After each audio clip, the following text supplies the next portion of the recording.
Assalamualaikum warahmatullahi wabarakatuh. Saya Arum Kinanti dari Prodi Sosiologi. Saya akan menjelaskan sedikit materi tentang kewirausahaan, konsep dasar kewirausahaan dan wirausaha. Pengertian kewirausahaan.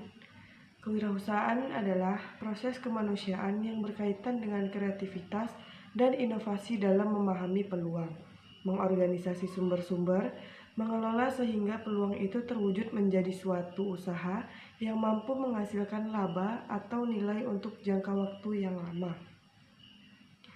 Kreativitas adalah kemampuan untuk membuat kombinasi-kombinasi baru atau hubungan-hubungan baru antar unsur, data, variabel yang sudah ada sebelumnya. Ciri-ciri orang kreatif adalah mandiri, terbuka terhadap orang yang baru, percaya diri, berani mengambil resiko, melihat sesuatu dengan tidak biasa, memiliki rasa ingin tahu yang besar, dapat menerima perbedaan, objektif dalam berpikir dan bertindak.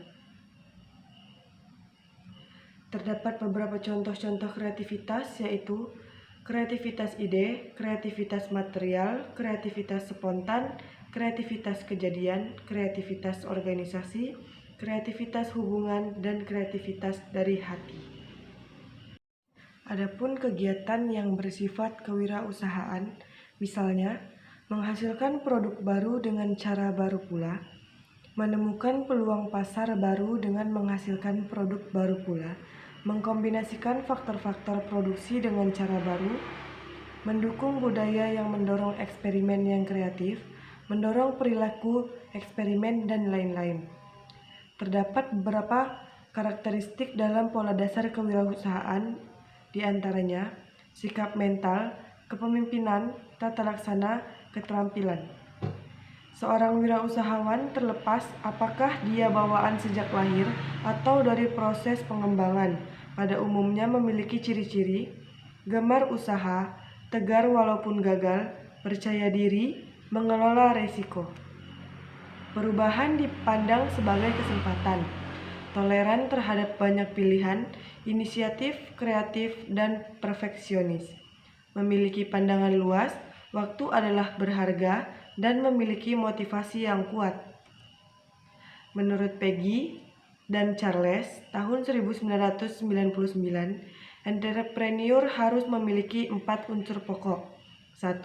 Kemampuan membaca peluang, berinovasi, mengelola, menjual.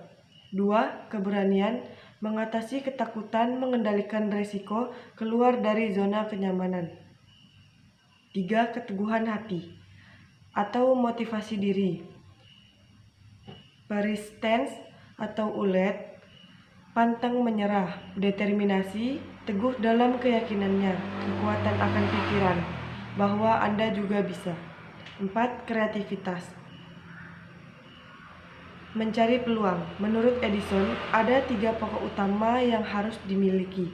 1. Kenal diri. 2. Percaya diri. 3. Menjual diri. Hal-hal yang harus dimiliki entrepreneur adalah pengetahuan, kemampuan, pengalaman, jaringan, informasi, sumber yang ada seperti uang, bakat, lingkungan, keluarga, dan lain-lain. Waktu, masa depan, dan kesempatan. 12 hal terkait dengan kewirausahaan. Yang pertama, ketekunan adalah kemampuan untuk bertahan di tengah tekanan kesulitan. 2. Keyakinan adalah suatu sikap yang ditunjukkan oleh manusia saat ia merasa cukup tahu dan menyimpulkan bahwa dirinya telah mencapai kebenaran. 3. Kemampuan menangkap peluang dapat menguntungkan dirinya sendiri dan masyarakat sekitarnya. 4. Relasi. 5. Penguasaan informasi adalah kemampuan memahami dan menggunakan alat teknologi informasi.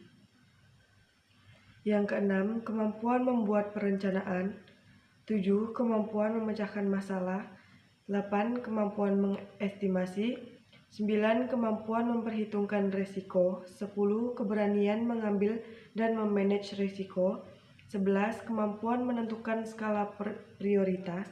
12. Keberanian menunda kenikmatan. Jalan sukses bisnis bisnis. Yang pertama, mau bekerja keras. Kerja keras adalah modal dasar keberhasilan, disiplin dan mengatur waktu, bekerja dan berusaha atau berdoa. 2. Bekerja sama dengan orang lain. 3. Penampilan baik dan menarik. Ditekankan pada penampilan perilaku jujur dan disiplin. 4. Yakin. 5. Pandai membuat keputusan. 6. Mau menambah ilmu pengetahuan. 7. Ambisi untuk maju. 8. Pandai berkomunikasi. Usaha mikro, kecil, dan menengah. Tantangan perekonomian nasional dibagi menjadi dua, yaitu internal dan eksternal. Internal yaitu masalah-masalah yang muncul dari dalam negeri atau faktor domestik, antara lain krisis multidimensi yang berkepanjangan, otonomi daerah yang belum sempurna aplikasinya, isu-isu disintegrasi bangsa. Eksternal yaitu masalah-masalah yang mempengaruhi secara tidak langsung yang datang dari luar negara, seperti globalisasi yang tidak dapat dihindari, isu-isu perdagangan bebas. Beberapa hal penting yang menjadi pelajaran dan krisis ekonomi tahun 1998 yang lalu. 1. Pembangunan ekonomi yang tidak berbasis pada kekuatan sendiri, tetapi bertumpu pada utang dan impor. Hal ini sangat rentan terhadap perubahan faktor eksternal dan membawa dalam krisis yang berkepanjangan. 2. Pendekatan yang serba sentralistik, seragam, dan hanya berpusat pada pemerintah. Hal ini tidak menghasilkan struktur sosial ekonomi yang memiliki pondasi yang kokoh, tetapi justru menghasilkan struktur sosial ekonomi yang didominasi usaha skala besar dengan kinerja yang rapuh. Dari pelajaran di atas, maka harus dibuat rancangan strategi dan kebijakan pembangunan yang komprehensif dan jangka menengah jauh. Salah satu bentuk aktualisasi tersebut dengan muncul wacana pembangunan atau pengembangan usaha mikro, kecil dan menengah atau UMKM. Definisi UMKM. Menteri Negara Koperasi dan UKM. UMKM adalah usaha kecil termasuk usaha mikro merupakan suatu badan usaha milik warga negara Indonesia, baik perseorangan maupun berbadan hukum yang memiliki kekayaan bersih, tidak termasuk tanah dan bangunan sebanyak-banyaknya 200 juta atau mempunyai hasil penjualan rata-rata per tahun 1 miliar dan usaha tersebut berdiri sendiri. Usaha kecil dan mikro, milik individu atau WNI, berbadan hukum, kekayaan bersih maksimal 200 juta, hasil penjualan atau nilai omset rata-rata 1 miliar per tahunnya. Usaha menengah adalah badan usaha milik warga negara Indonesia yang memiliki kekayaan bersih lebih besar dari 200 juta sampai 10 miliar, tidak termasuk tanah dan bangunan tempat usaha. Klasifikasi usaha dilihat dari nilai kekayaannya. Nilai kekayaan usaha mikro, usaha kecil dan mikro maksimal 200 juta, usaha menengah 200 juta sampai 10 miliar, usaha besar di atas 10 miliar. Biro Pusat Statistik atau BPS. Usaha kecil adalah perusahaan baik yang berbadan hukum atau tidak, yang mempunyai tenaga kerja 5-9 orang termasuk pemilik usaha pengusaha. Klasifikasi usaha dilihat dari jumlah tenaga kerjanya.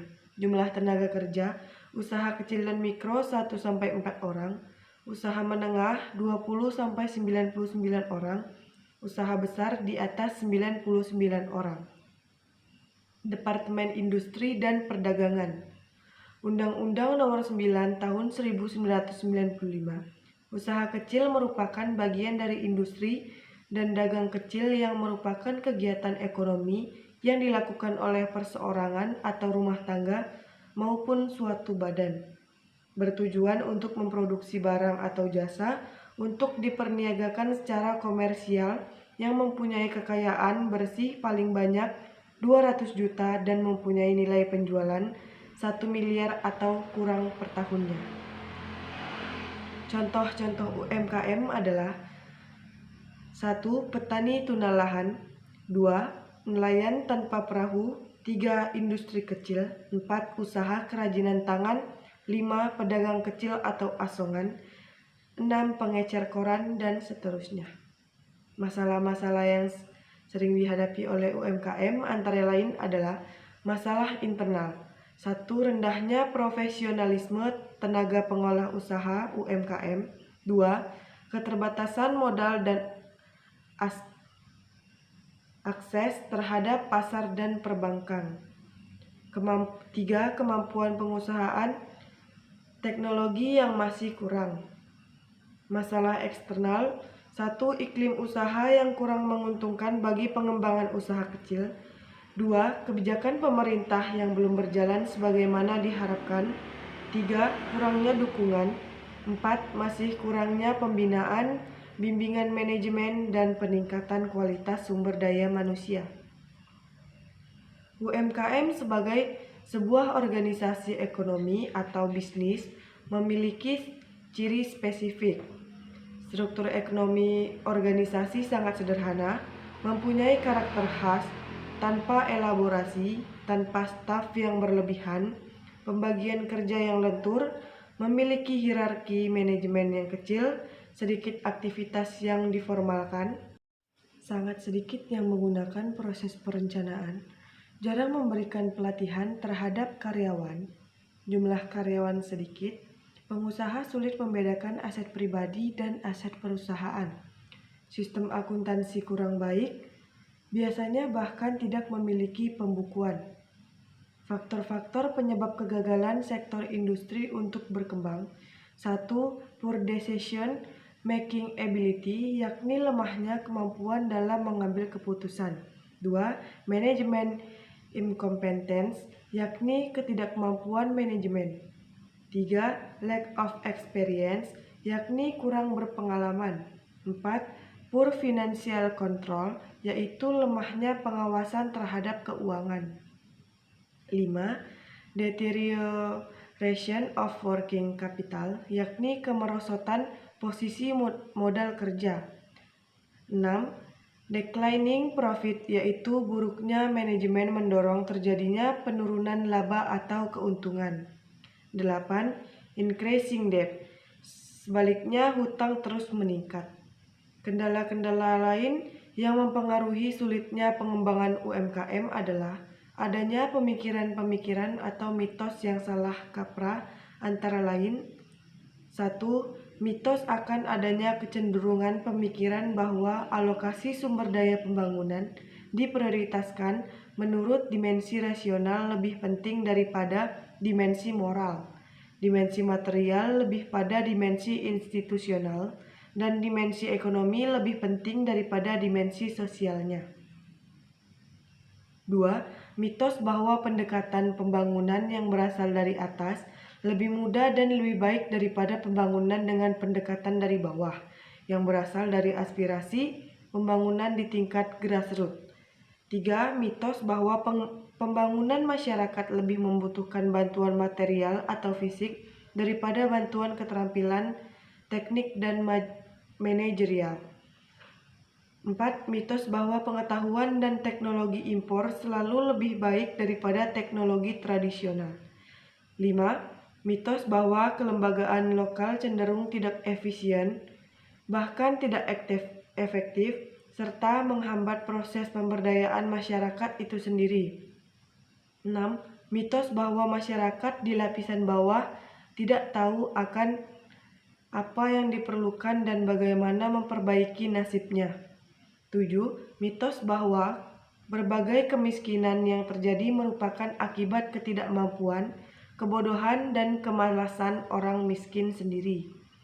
8.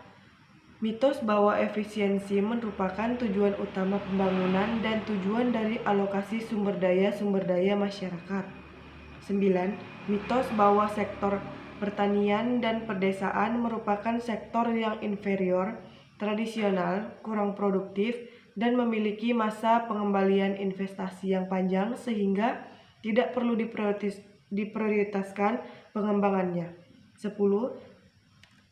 Mitos keseimbangan dalam akses dan kepemilikan sumber daya pembangunan merupakan syarat penting untuk melakukan perubahan.